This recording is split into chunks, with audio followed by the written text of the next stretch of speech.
Carl, I know you were really reflective last night. I just wondered, after whether you've slept or not, or No. any kind of other additional thoughts come to your mind just as you think about how this season went, how it finished, and going into what your mindset is going into this summer. It's loud.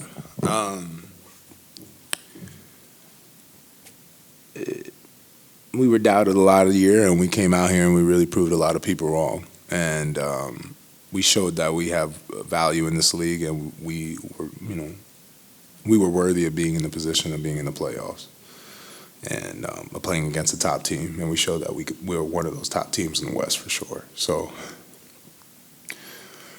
I haven't really reflected too much. I just had my meeting with Finch, and it was we're all kind of still in playing basketball mode and playoff basketball mode. So, like I told him, I called our trainer this morning talking about lifting, and I didn't realize the season was over. So, but I'm still going to get that lift in because next season starts now, and I got to get ready. What kind of discussion did you have with Finch just about kind of where to go from here, how to take this forward? Really, our exit meeting was more about just saying, I don't really want to say too much because I know you're still amped about playing and how the games and your bodies. I'm a very rhythm guy. I'm always here at the same time, first one in, last one to leave, and always, I'm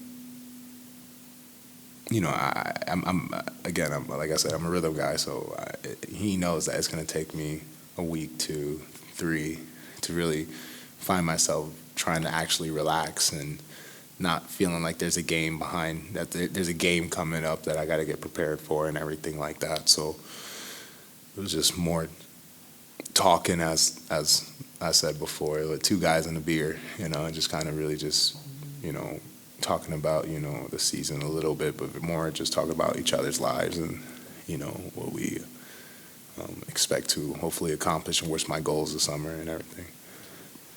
This team did, I think, exceed a lot of expectations and maybe did sneak up on people. Maybe next year it will change. Have you thought about what kind of that process is going to be like, and having a little bit of a target on you and maybe not kind of being the team that is discounted quite so easily like you have been before? Yeah, we've always been targeted, to be honest. So people have always looked at us as prey, and we've always felt we were the predators, especially this year. So just going next year, better discipline, better execution. We'll do, I think with the experience everyone's garnered, especially our team being so young, I think that instead of playing the game next year, we'll be thinking the game more, and it's going to lead to more wins, and it's going to be leading to less errors, so mental errors. So it's, the future's bright, and the team and everyone's very excited about what next year could hold for us. And like I said, I'm already in the mindset of, I got to start getting ready for next year because this ain't the long off season we've usually had. So, we got to get right. D'Angelo came here 2 years ago.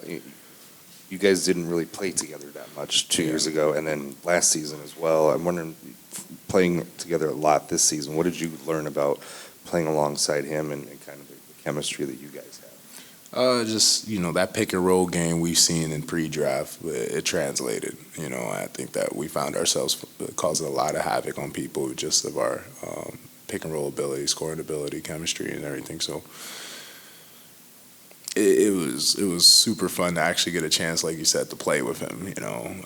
Never had an injury in my career, and I find myself breaking and tearing my wrist up. So it was a blessing to be able to actually be out there and give him 100% of myself, unlike the other years where it was kind of, I was playing with a cast on and all that stuff. What did you maybe learn about yourself as a leader this season? Different dynamic this year. You have a team that's in the playoffs as opposed to a team that's just trying to find itself the last few years. How did this maybe change you as a voice and as a leader? I was given more responsibility, and I had fun, a lot of fun doing it, and and I was doing it my own way, being me. So I'm just really happy that I had this group of guys, in the locker room that respected me and gave me the trust to lead them. And as a man, I just my leadership style is more just be me and just help them not only on the court but off the court, and that's why when I said yesterday, I'm very honored that I had such life lessons where I was able to help them not only on the court but off the court as men, and in a way that's what true leadership is. It's making them better all around.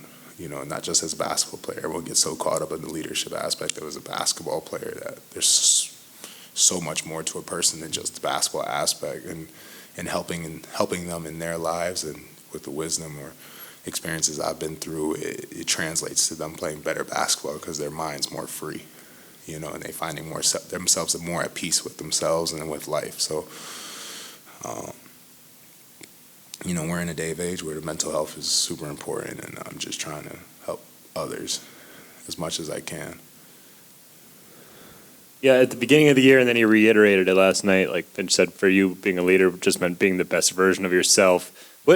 When did you realize, I guess, that maybe meant just tapping into, the kindness and compassion that you have, and maybe not just being like a yell at everybody about basketball kind of leader?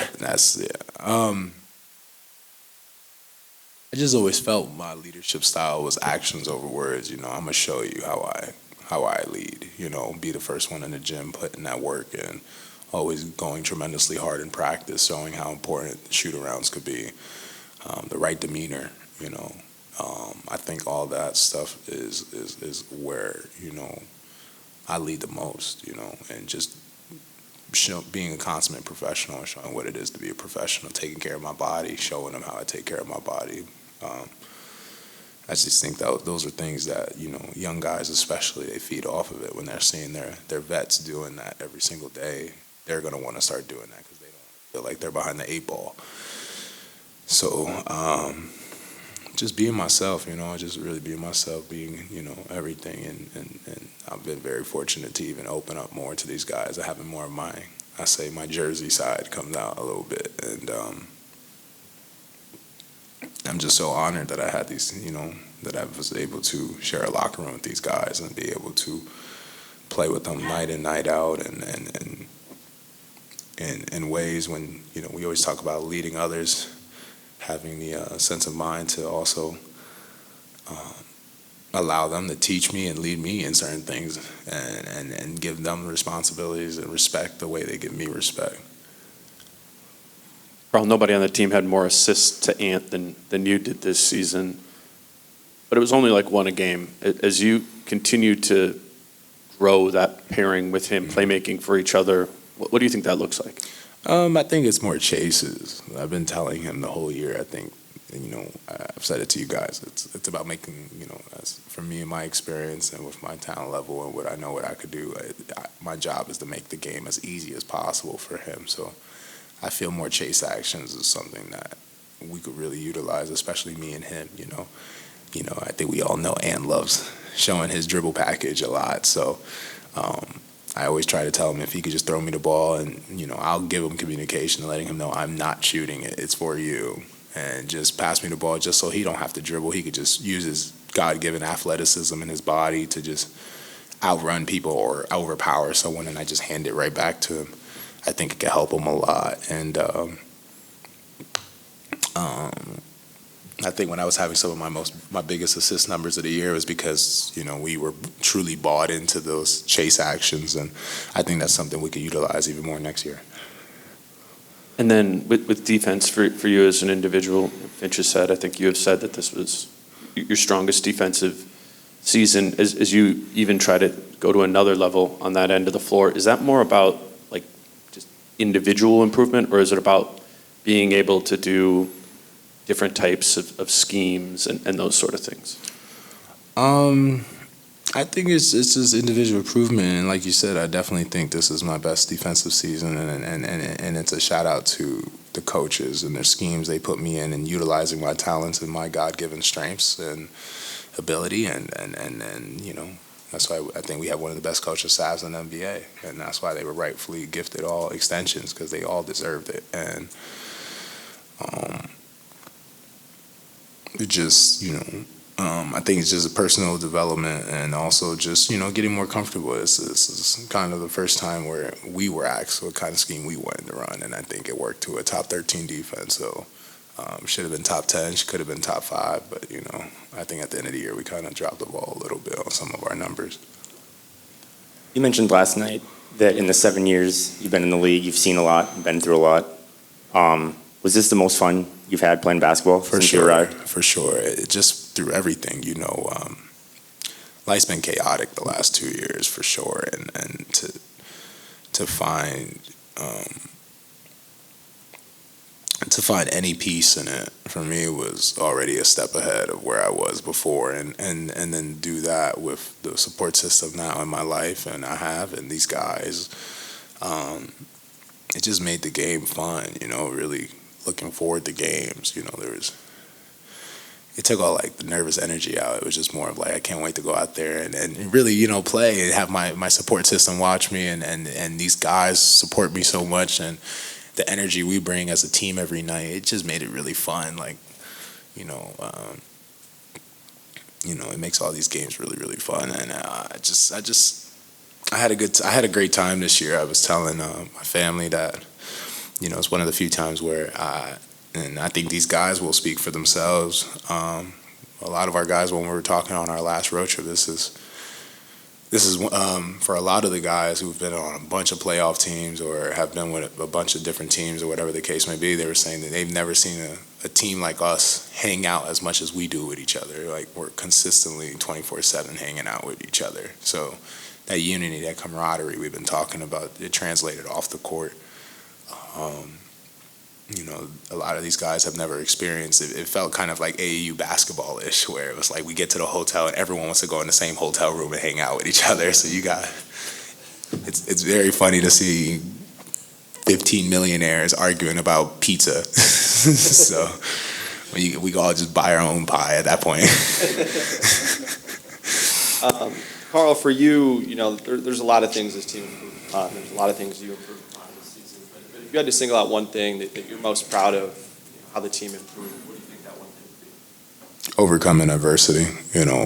I've been part of this organization, like you said, for 7 years, and when you start the season the way we did, I think we had a 6-game losing streak. We were like, 1-10 or something like that. And, it's so easy, and especially in our history and the culture and the way the fans have been treated with these kind of NBA seasons, to just give up and kind of let go of the rope and, let the season go as it goes, and whatever happens, happens. But, to see the resolve our team had early on in the preseason, we lost those games early on, and we didn't run away from the challenge. We ran towards the challenge. We dug more into the dirt and found ourselves planting some amazing seeds. And they blossomed in the second half of the season, when we needed a 9-game winning streak, when we needed those big wins, when we needed to have a position. No one could say we didn't earn it. We took the tough route in everything we did. And that's, in a way, that's a young team being a young team, but it just shows you how hard it is to win in the West. And we just found ourselves having to, take the tough route, go in the play-in, from the play-in, go play a 2 seed, give them everything they can handle plus more, and we came up short, but there's a lot to be proud of, and these guys have nothing to put their head down for. Every single one of the guys in the locker room, even the guys who came in like Greg Monroe and helped us tremendously, we got huge contributions from everybody, and everyone had a great season and put their best foot forward. And I think that the fans can be proud of the fact that their team gave everything they had every single night, win or lose. And I think they can find pride in And just to circle back on Ant, you know, he had the most points in a playoff series for someone his age in NBA history this year. You guys did a lot of special things together on the floor this year. You know, just what is it like for you to think about the prospect of being able to have a running mate like Ant for, you know, potentially the next 7-8 years? Certain things. I mean, he's like I said, he's really special. He's really special, and what he's doing at this age speaks volumes. Because I still feel right now he doesn't really know what he's doing. So, like I said, I think that with all this experience, I think Ant's going to come in next year really thinking the game, not just playing the game. And I think that's where his game's going to evolve and take the next leap and the next jump. So. And he's a special player. Very honored and blessed to be able to play with him, and you know, I'm excited to see him what he becomes, and I'm not gonna allow him to not reach his potential. That's what your vets are supposed to do. I'll ask Pat about just being teammates with you, and he said the first thing that came to mind is how many games you played. And I just, you know, your career started, we're not missing any games, and you went through the period with injuries and everything else. What did it mean to you to get back out on the court at the volume that you were and just be able to be there night in and night out, really? That's always been kind of my calling card. So, you know, to be able to fall back on what I always felt was my calling card. You know, I've always been a big believer in that if you're a superstar player, you're a star player, you know, the only way you could be a star player is if you're actually on the court playing. So I wanted it's all about winning, and I felt the team had the best chance of winning with me on the court, and that required me to be out there as much as I could possible, and I was willing to do whatever it took. So best thing I could give Coach Finch any gift for his anything, you know, birthday, Christmas, whatever it was availability. And I just wanted to be available for him whenever he needed me and whatever my number was called, however many minutes he needed. Talk about the camaraderie on this team. Was that pretty evident on the floor? Because it seemed like even when like there were defensive breakdowns and somebody would look at somebody else and be like, you're supposed to be there, it always felt not like turmoil, but accountability. Like, Yeah. So how would you describe like the difference in that and the value of that? I mean, it's just big, you know. It led to us, like I said, having a good defensive year as a team. You know, we could have even had a better one. You know, being able to talk to people on the court and not get, you know, sensitive or taking it the wrong way. You know, it changed us as a team and as a culture. You know, because that's always been I realized something that always held everyone back. So being able to really talk to each other, you know, you'll see me yelling at Pat that he needs to be here, Pat coming back and saying something to me, and next thing you know, you're seeing us both handshaking, laughing, you know, pounding each other up because, you know, we know it's about winning. We're just saying something because we know we're trying to communicate to each other in the heat of battle that we want to do something. So I just feel that the ability, the communication that we had with each other, and like I said, being in these hotel rooms and all of us just really buying into hanging out with each other, it just changed the way we played, and for most of the year, you know, when games got tight and it became a last-second thing, we found that our camaraderie and our unity was the one that was carrying us over the finish line. Awesome. Thanks, Karl. I appreciate you guys. Thank you for an amazing year. Great summer.